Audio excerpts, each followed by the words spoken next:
Students, welcome to your chemistry classroom. प्यारे बच्चों, previous lecture को कंटिन्यू करते हैं। आज हम बात करेंगे gaseous pollutants, oxides of nitrogen.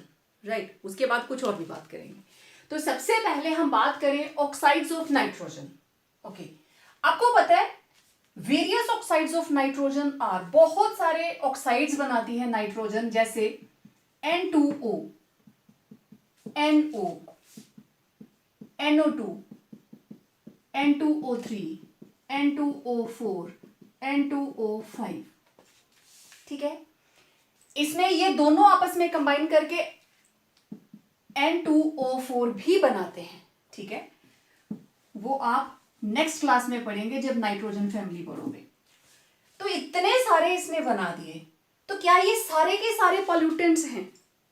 नहीं, इसमें से सिर्फ ये जो दो हैं, nitric oxide and nitrogen dioxide, they are pollutants. सिर्फ यही एयर को पॉल्यूट करते हैं। अच्छा, इसमें ये जो नाइट्रिक ऑक्साइड है, इट इज कलरलेस एंड अडोरलेस। इसका ना रंग है, ना इसकी गंध है, मींस ना इसकी स्मेल है, पता ही नहीं चलता। लेकिन ये जो नाइट्रोजन डाइऑक्साइड है, it is reddish brown gas with pungent smell.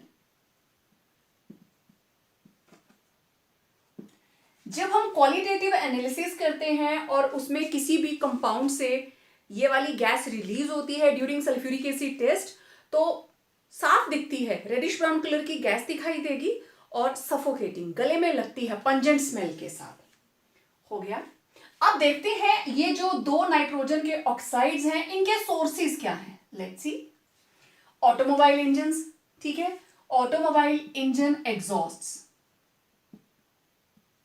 Burning के बाद, थर्मल पावर स्टेशंस, वो पावर स्टेशंस जहां पे कोयला बर्न करके इलेक्ट्रिसिटी प्रोड्यूस की जाती है, thermal power stations. Then industries, मैंने कॉमन लिखा है, तकरीबन हर इंडस्ट्री से नाइट्रोजन के ऑक्साइड्स हवा में रिलीज होते हैं, स्पेशली जहां पे फर्टिलाइजर्स बनते हैं। ठीक है, स्पेशल फोकस ऑन फर्टिलाइजर्स, जिन फैक्ट्रीज में फर्टिलाइजर्स बनते हैं। Then by the action of bacteria in soil, forest fire and lightning. This is very important. Lightning, आप सोच रहे होंगे जब लाइटनिंग होती है तो तब कहां से आ गए नाइट्रोजन के ऑक्साइड्स? देखो, ड्यूरिंग लाइटनिंग, जब बिजली चमकती है, during lightning large amount of energy is produced. बहुत ज्यादा अमाउंट में एनर्जी प्रोड्यूस होती है, और वो एनर्जी इतनी होती है कि एयर के अंदर nitrogen, large energy is produced, nitrogen and oxygen in air combine to form, दोनों आपस में कंबाइन करके बनाते हैं NO एंड NO2। अब देखना किस तरीके से, लेट मी सी, यहां विजिबल है, यस। ये रहा nitrogen plus oxygen at the time of lightning. सिर्फ उसी टाइम पे इतनी एनर्जी होती है कि नाइट्रोजन का ये जो ट्रिपल बॉन्ड है, अराउंड 946 किलो जूल इसकी एनर्जी होती है। सिर्फ बिजली गिरने पर ही ये बॉन्ड टूटता है। नॉर्मल कंडीशंस में nitrogen it is quite inert, react ही नहीं करती। लेकिन थंडरिंग, वोल्टिंग, लाइटनिंग, जब बिजली चमकती है, गिरती है बिजली, तब ये काम होता है। ठीक है, क्योंकि ट्रिपल बॉन्ड को तोड़ने के लिए लाइटनिंग के दौरान सफिशिएंट एनर्जी होती है। तो ये बन गए NO। अब ये जो NO है, ये कंबाइन करेगा विद मोर ऑक्सीजन और ये बन जाता है NO2।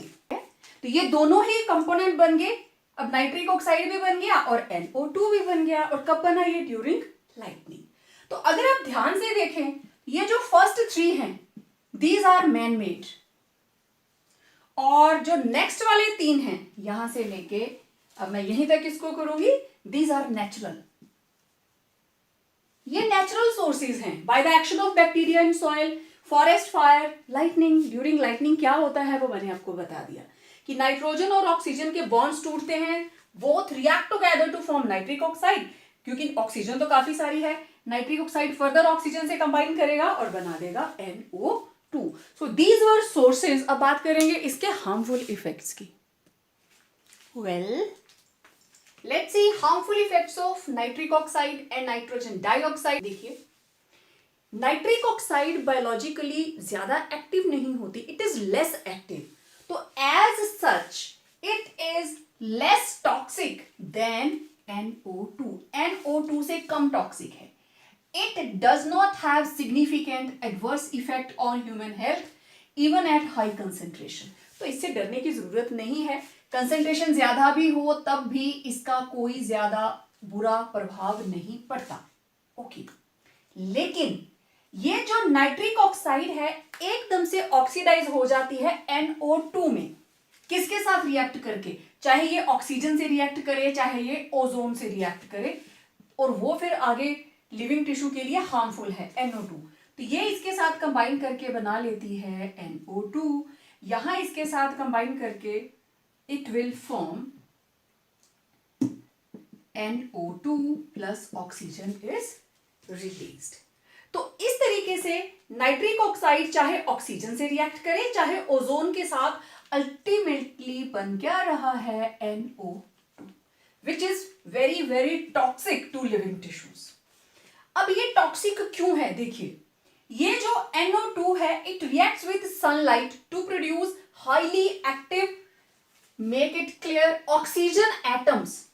ये रही एक ऑक्सीजन एटम, ये रहा oxygen molecule, and this oxygen atom it is known as nascent oxygen, और ये बहुत ही ज्यादा रिएक्टिव होती है, चाहे हम इसको नेसेंट बोलें चाहे हम इसको एटॉमिक ऑक्सीजन बोलें। ठीक है, क्यों होती है मैं अभी आपको बताऊंगी। ओके, ये रहा NO2 in the presence of sunlight. आप चाहे H न्यू लिखें चाहे आप इसको ऐसे लिखें, सनलाइट। सनलाइट की प्रेजेंस में ये मॉलिक्यूल जो है इट ब्रेक्स अप और ये बना देता है NO+O। अब देखो, इसका तो कोई नुकसान नहीं है, this is nitric oxide, but this is atomic oxygen, और इसको हम क्या बोलेंगे? Nascent oxygen. ठीक है, अब ये नेसेंट ऑक्सीजन क्या करती है? It reacts with atomic oxygen, reacts with hydrocarbons. Air के अंदर हाइड्रोकार्बन्स भी होते हैं, methane, ethane, propane. It reacts with hydrocarbons in air and produce, और ये क्या प्रोड्यूस करती है? Irritant called photochemical smoke. इसके बारे में हम आगे बात करने वाले हैं। ठीक है, तो इसको हमने, ये जो एटॉमिक ऑक्सीजन है ये रिएक्ट करेगी, ये आपके लिए एडिशनल इंफॉर्मेशन है। इट रिएक्ट्स विद हाइड्रोकार्बन, कहां पे? जो एयर के अंदर प्रेजेंट है, एंड प्रोड्यूस इरिटेंट। इरिटेंट मतलब pollutant, that is called photochemical smoke. Smoke के बारे में आगे मैं डिटेल में बात करने वाली हूं। तो इससे इरिटेशन इन आईज, स्किन के ऊपर प्रॉब्लम्स, देन ब्रोंकाइटिस, अगर अंदर चला जाता है लंग्स को प्रॉब्लम आनी शुरू हो जाती है। तो आप देख सकते हो NO2 is too much toxic.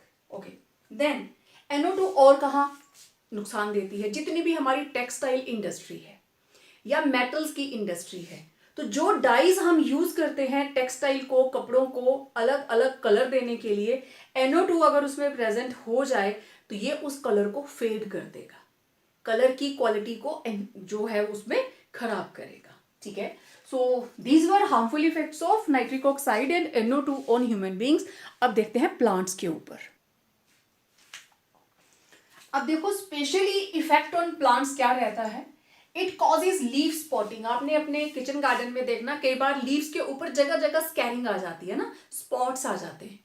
ठीक, that is due to attack of presence of NO2 in surrounding atmosphere. Breakdown of plant tissues, plant के टिश्यूज ऐसे टूटना शुरू हो जाते हैं। Decrease in rate of photosynthesis, plants की फोटोसिंथेसिस के प्रोसेस को कैरी आउट करने की कैपेसिटी कम हो जाती है, तो इसका मतलब लीव्स येलो होनी शुरू हो जाएंगी। देन स्पेशली ह्यूमन बींग्स के ऊपर इसका क्या इंपैक्ट रहता है? It is lung irritant.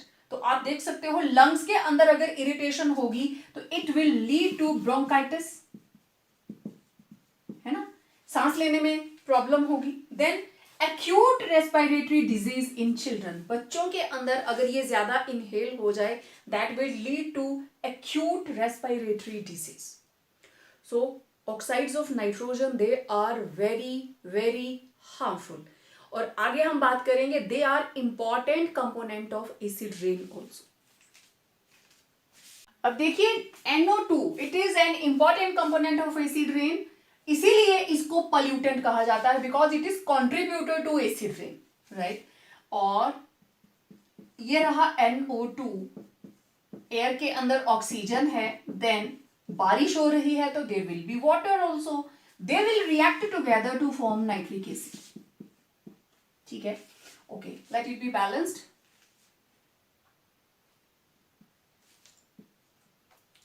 4 2s are 8, 8 plus 2 10, 10 plus 2 12, 4 3s are 12. Okay, all set. अब ये जो नाइट्रिक एसिड है it will contribute to acid rain, rain water ज्यादा एसिडिक हो गया तो उससे क्या होगा, जितनी भी लेक्स के अंदर एक्वेटिक लाइफ है, एक्वेटिक लाइफ डैमेज, ठीक है। देन मार्बल मॉन्यूमेंट्स, जितने भी मार्बल के मॉन्यूमेंट्स हैं ऑल्सो डिग्रेड, ठीक है। Then plantation, plants also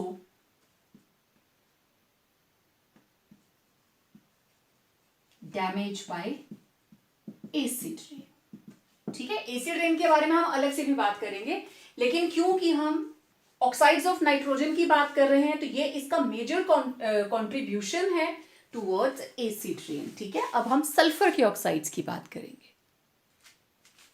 next is oxides of sulphur, और सल्फर का oxide, sulphur dioxide, it is the main pollutant. और ये जो सल्फर डाइऑक्साइड है it is colourless,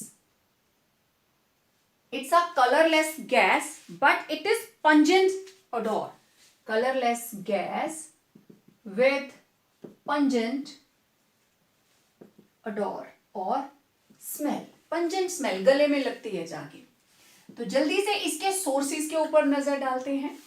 it is produced, कौन? SO2 by the combustion of fossil fuels, fossil fuel के अंदर कोल आ गया, पेट्रोल आ गया, ठीक है, विच कंटेन्स सम सल्फर, उसमें थोड़ा सा सल्फर होना चाहिए।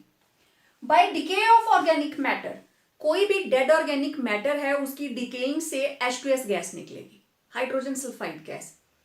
आपने कभी नोटिस किया होगा, आप एग बॉईल करते हो, जैसे उसका छिलका हटाते हो एक अलग सी स्मेल आती है, यस दैट इज H2S। और उसको रॉटन एग लाइक स्मेल भी बोलते हैं, ऐसे काले नमक जैसी स्मेल आती है। लैब में जब बनती है तो सबको पता चल जाता है H2S बन रही है। तो it is produced which is converted to SO2 by oxidation. देखो H2S बना, ऑर्गेनिक मैटर से डायरेक्ट SO2 नहीं बनेगा, वहां से H2S ही बनी, और उसकी जब ऑक्सीडेशन होगी it will give SO2 plus water. तो लेट इट बी बैलेंस्ड, ये लीजिए SO2 plus water. Okay, then 10th के अंदर आप एक चैप्टर करते हो एक्सट्रैक्शन ऑफ मेटल्स, और उसमें आप पढ़ते हो रोस्टिंग एंड कैल्सिनेशन। जब हम सल्फाइड ओर को एक्सेस ऑफ ऑक्सीजन, किसी चीज को रोस्ट करना है ना, मक्की को रोस्ट करते हैं, मुर्गा रोस्ट होता है बेचारा कितनी सारी फायर के अंदर, तो रोस्टिंग ऑफ सल्फाइड ओर्स, जब इनको खूब सारी ऑक्सीजन मिलेगी what they will form, oxides बन जाएंगे, ठीक है। और सल्फर किसमें कन्वर्ट हो जाएगी? SO2 में। मैं अभी इक्वेशन लिख के दिखाती हूँ। और next is by volcanic eruptions, जब भी ज्वालामुखी फटता है उसमें से सल्फर के ऑक्साइड्स बाहर निकलते ही निकलते हैं। H2S भी निकलेगी बाहर एयर के कांटेक्ट में आते ही, क्योंकि वहां खूब सारी हीट होती है, तो it will be converted into SO2। अच्छा, अब मैं इसमें से चलिए आयरन पायराइड की आपको लिख के बता देती हूँ इक्वेशन। जैसे मेरे पास है FeS2, excess of oxygen is there, ये बना देगा हमारे पास Fe2O3 प्लस SO2। मैं इसको बैलेंस नहीं कर रही हूं। इसी तरीके से हमारे पास है lead sulphide, lots of oxygen, it will form oxide, क्योंकि रोस्टिंग और कैल्सिनेशन इसीलिए की जाती है सो दैट हम मेटल को उसके कॉरस्पॉन्डिंग ऑक्साइड में कन्वर्ट कर सके। ऑक्सीडेशन, उसके बाद इसकी रिडक्शन होती है and it will liberate SO2। ये गैस है, बाहर निकल जाएगी। समझ आ गई बात? तो ये थे सोर्सेज ऑफ SO2। अब इसके हार्मफुल इफेक्ट्स की बात करेंगे। अब देखिए हार्मफुल इफेक्ट्स ऑफ SO2। देखो SO2 ही SO3 के अंदर कन्वर्ट होती है, राइट? तो पहली इसकी बात ह्यूमन बींग्स के अंदर देखिए, it affects respiratory tract producing nose, eye and lung irritation. Nose में, आईज में और लंग्स में इरिटेशन। अगर ये लो कंसेंट्रेशन में है, कम है, तो it may lead to asthma, bronchitis, emphysema and irritation in eyes. लेकिन अगर ये हाई कंसेंट्रेशन में इनहेल कर लिया, it will lead to lung diseases and ultimately it may cause lung cancer. तो इतनी ज्यादा हार्मफुल होती है। अच्छा, प्लांट्स के अंदर अगर हम बात करें तो it affects plant growth. Chlorosis मतलब deficiency of chlorophyll, deficiency of chlorophyll. और अगर क्लोरोफिल की डेफिशिएंसी हो गई तो प्लांट लीव्स बिकम येलो। आपने देखी होंगी कि कई बार टाइम से पहले, स्प्रिंग सीजन से पहले पत्ते झड़ते हैं ना, स्प्रिंग सीजन से पहले पत्ते झड़ते हैं, लेकिन कई बार ऐसे ही चलते चलते आपने प्लांट लगाया, चाहे वो वेजिटेबल्स लगाई, थोड़े टाइम के बाद उसके पत्ते पीले होने शुरू हो गए, तो आपको आइडिया लग जाना चाहिए कि something is wrong. Okay, moreover it may damage whole plant, पूरा प्लांट भी खत्म हो जाता है। SO2 is major contributor to acid rain. कैसे? SO2 ऑक्सीजन से कंबाइन करके बनाता है SO3, SO2 से ही SO3 बनता है। SO3 it will combine with water of rain and form H2SO4 and it contributes towards acid rain। ठीक है, I'm left with one more point, यहां लिख देती हूं, पॉइंट नंबर 4। अब ये जो सल्फर डाइऑक्साइड है और सल्फर ट्राइऑक्साइड है, थोड़ी बहुत ये भी उसमें रहेगी, तो it also cause fading of leather, fabric and paper. It causes fading of leather, paper, right, leather, paper and fabric. तो आप सोच सकते हैं ये तीनों ही industries they are affected by the presence of sulphur dioxide और sulphur trioxide in atmosphere.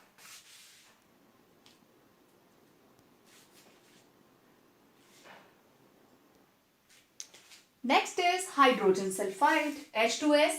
It's a gas, और इसकी इंपॉर्टेंट बात क्या है कि जैसे ही ये एयर के कांटेक्ट में आएगी इट विल फॉर्म SO2। बड़ी देर तक ये H2S नहीं टिकी रहती, ठीक है? तो इसके important sources, by natural decay of animals and vegetable matter, ठीक, then volcanic activity, by the reduction of sulphur and organo sulphur compound. Reduction क्या होता है? Addition of hydrogen. तो जब भी रिडक्शन होगी सल्फर की इट विल गिव H2S, ठीक है? अच्छा, आप लोगों ने कई बार फिल्मों में देखा होगा या स्पेशली CID वगैरह में देखा होगा, क्राइम पेट्रोल तर्क में देखा होगा, जब कोई डेड बॉडी मिलती है तो सभी वो ऐसे नाक ढक लेते हैं। This is natural decay of animals. तो ये गैस वहां पे बहुत ज्यादा क्वांटिटी में रहती है, और मैंने आपको बताया था इसकी रॉटन एग लाइक स्मेल होती है, बड़ी गंदी सी स्मेल होती है।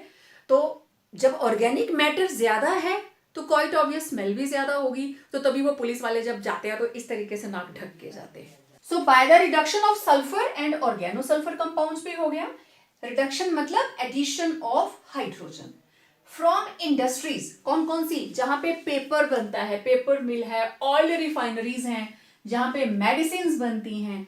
आपने एक मेडिसिन का नाम सुना होगा सल्फा ड्रग्स, है ना, बहुत सारी मेडिसिन, एंटीबायोटिक्स, सल्फर बहुत जगहों पे यूज होती है, तो वहां से भी ये H2S जैसे इसकी रिडक्शन होगी it will enter in atmosphere. इसके harmful effects, it is very toxic even at low concentration. थोड़ा सा एक्सपोजर हो जाए तो डिजीनेस आनी शुरू हो जाती है, जिसको हम बोलते हैं giddiness. It affects plant leaves and reduce their growth. ठीक है, तो it was all about H2S. Now we are left with hydrocarbons.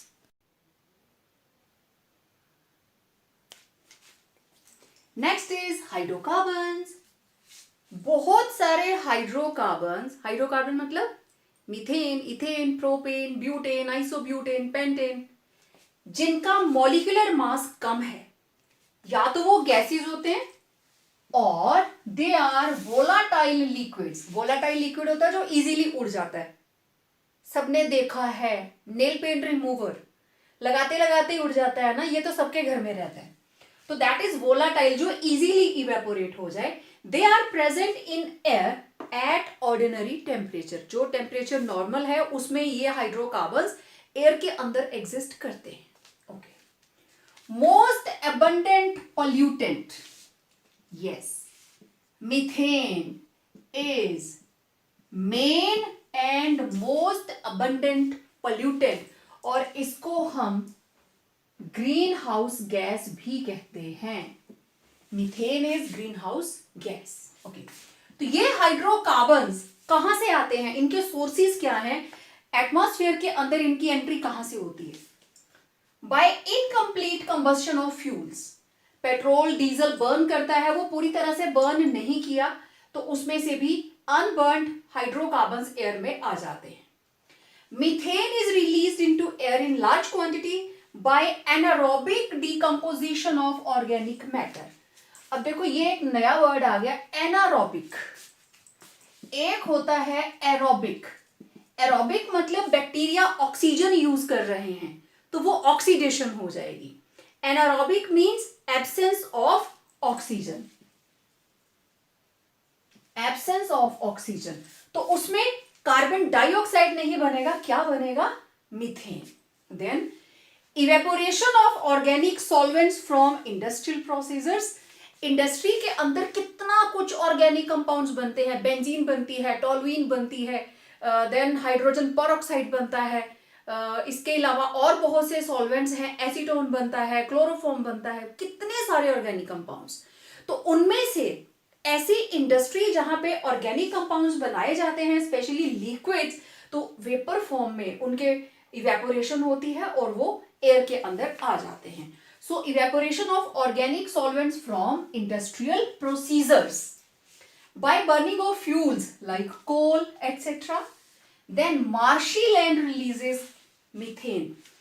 आप इस बार चेक करना, जब बरसात के दिनों में आपके सराउंडिंग में धान की फसल लगी होगी तो पानी उसकी जड़ों में खड़ा रहता है, ठीक है। जब प्लांट थोड़ा बड़ा हो जाता है तो वहां से जब आप क्रॉस करते हो एक अलग तरह की स्मेल आती है, एयर और ही जैसी लगती है, तो that is full with methane. Marshy land से मीथेन गैस एयर में एंटर करती है। और देयर आर सम ट्रीज, कुछ ट्रीज ऐसे हैं जो लार्ज क्वांटिटी में हाइड्रोकार्बन्स को एयर के अंदर एमिट करते हैं। तो ये थे source of hydrocarbons. Talking about harmful effects of hydrocarbons, they cause cancer. बहुत सारे हाइड्रोकार्बन्स हैं जिनको हम बोलते हैं कार्सिनोजेनिक, मतलब they are cancer causing. Plants के अंदर they cause ageing, breakdown of tissue and shedding of leaves and flowers. और बहुत important, due to their photochemical reaction with oxides of nitrogen and oxygen they form photochemical smoke. और ये जो photochemical smoke है it affects human beings as well as plants, ठीक है। मैंने पहले भी आपको बताया था ये रहा nitrogen dioxide in the presence of sunlight, हम इसको लिखते हैं एच न्यू मतलब सनलाइट, और इसने बनाया था nitric oxide and it was atomic oxygen, right. अब ये जो एटॉमिक ऑक्सीजन है ये कंबाइन करती है hydrocarbons plus this is atomic oxygen, और it will produce photo chemical smoke. ठीक है, स्मोक क्या होती है? फॉग, धुंध पड़ी है और उसमें स्मोक ऐड हो गया, इट विल बिकम स्मोक। इसको हम थोड़ा और डिटेल में करेंगे आगे। तो ये थे harmful effects of hydrocarbons. One very important question, what is acid rain and what are its harmful effects? In simple words, acid rain is the rainwater having sulfuric acid and nitric acid. Simple. और ये acid बने कहां से? कौन कौन से? Sulphuric acid and nitric acid. कहां से बने? From oxides of nitrogen and sulphur. For example देखो, ये है नाइट्रिक ऑक्साइड, ऑक्सीजन से रिएक्ट करके बन गया नाइट्रोजन डाइऑक्साइड, और nitrogen dioxide oxygen plus water it will form nitric acid. ठीक है, 4 2 8 10 प्लस 2 12, राइट।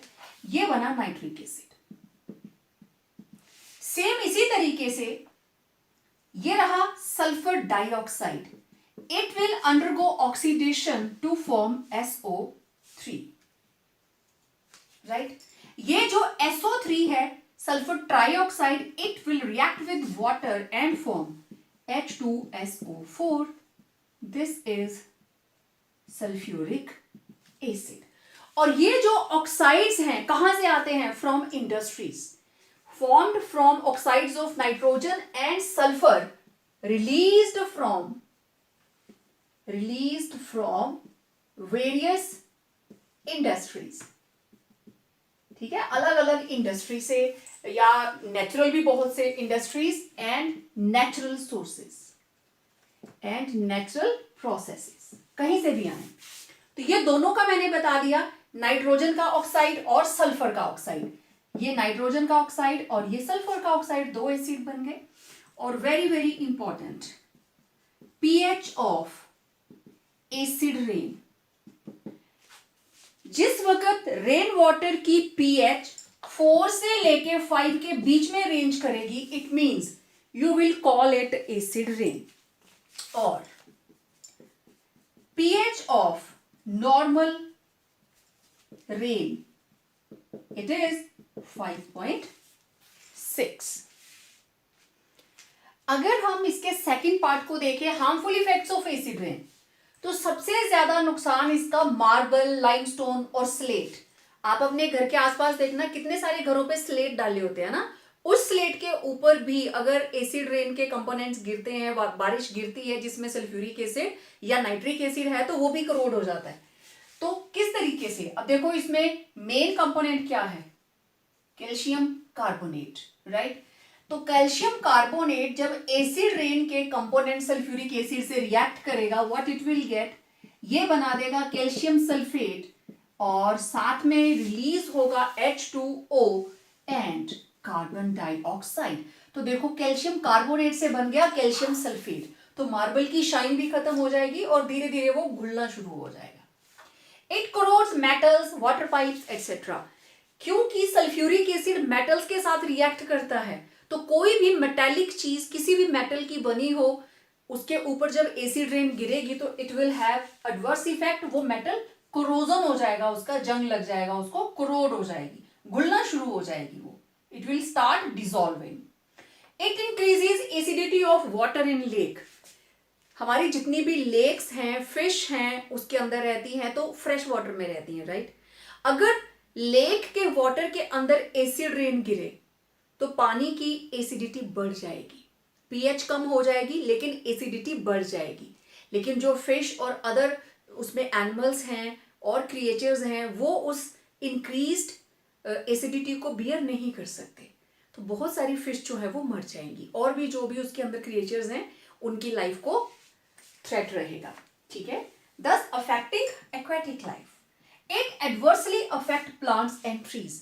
अब देखो एसिड को अगर आप ग्रीन प्लांट्स के ऊपर फेंकोगे तो वो भी ऐसे मुरझा जाते हैं। तो एसिड रेन का ना सिर्फ मटेरियलिस्टिक चीजों के ऊपर असर होता है, जबकि प्लांट्स के ऊपर भी है और एक्वेटिक लाइफ के ऊपर भी है। अच्छा, एसिड रेन के जैसा ही एक और इंपॉर्टेंट क्वेश्चन मैं डिस्कस करती हूं। देखो ये एक बहुत ही important question, why does rainwater normally have pH about 5.6? When does it become acid rain? ठीक है, देखो rainwater normally have pH about 5.6 due to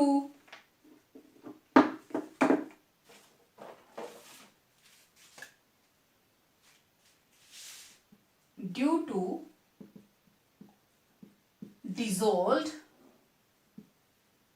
carbonic acid, क्योंकि इसके अंदर कार्बोनिक एसिड डिसॉल्व रहता है and carbonic acid is H2CO3। मैंने पहले भी आपको बताया था। और ये कहां से बनता है, देखिए carbonic acid that is H2CO3 is formed, ये एटमॉस्फेयर में ही बनता है due to reaction of carbon dioxide and water. ये दोनों ही रिएक्ट करेंगे प्रेजेंट इन एयर, ठीक है। तो ये रहा CO2, जैसे ही बारिश के पानी के साथ इसका रिएक्शन हुआ H2CO3, this is carbonic acid. आप सभी इस एसिड को पीते हैं। जितनी भी कोक, पेप्सी, लिम्का, जितनी भी कार्बोनेटेड कोल्ड ड्रिंक्स हैं, सॉफ्ट ड्रिंक जिसको आप बोलते हो, what is having, it is having dissolved carbon dioxide. वो जो बर्निंग टेस्ट आता है that is due to carbonic acid, ठीक है। तो ये तो नेचुरल है, लेकिन हम लोग उसको फैक्ट्री में बना के पीते हैं। तो ये जो कार्बोनिक एसिड बना H2CO3, जिस वक्त ये डिसोसिएट करेगा, व्हाट इट विल फॉर्म, इसमें निकलेंगे दो H पॉजिटिव और ये लीजिए कार्बोनेट आयन, ठीक है। तो यहां से पता चलता है it is having acidic nature. Acidic nature कौन होता है, जो H पॉजिटिव आयंस रिलीज करता है, ठीक है। तो अब यहां पे डिसोसिएशन हुई due to dissociation of carbonic acid, due to dissociation of carbonic acid, H positive ions are produced. इसकी dissociation से H positive ions produce हुए, which give pH value of about 5.6। तो मेरी अगली बात थी when does it become acid rain, तो मैं यहां बॉक्स में लिख देती हूं when pH of rain water falls below 5.6। जब 5.6 से कम हो जाए इट बिकम्स एसिड रेन, और वो वैल्यू रहती है 4 से लेके 5 के बीच में, ठीक है।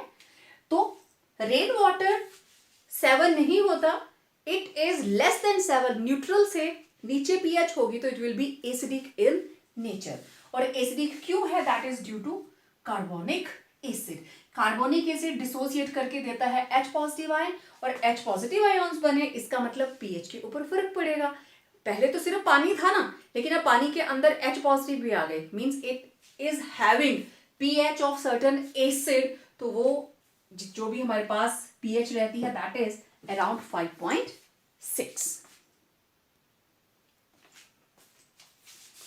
सो ये थे gaseous pollutants of air pollution और उससे रिलेटेड एसिड रेन और सम इंपॉर्टेंट क्वेश्चंस जो ऑलमोस्ट पेपर में पूछ लिए जाते हैं। सो आज के लेक्चर में इतना ही, जल्दी ही मिलेंगे एक और वीडियो के साथ। और अब हमें बात करनी है पार्टिकुलेट्स के बारे में। Till then complete your notes.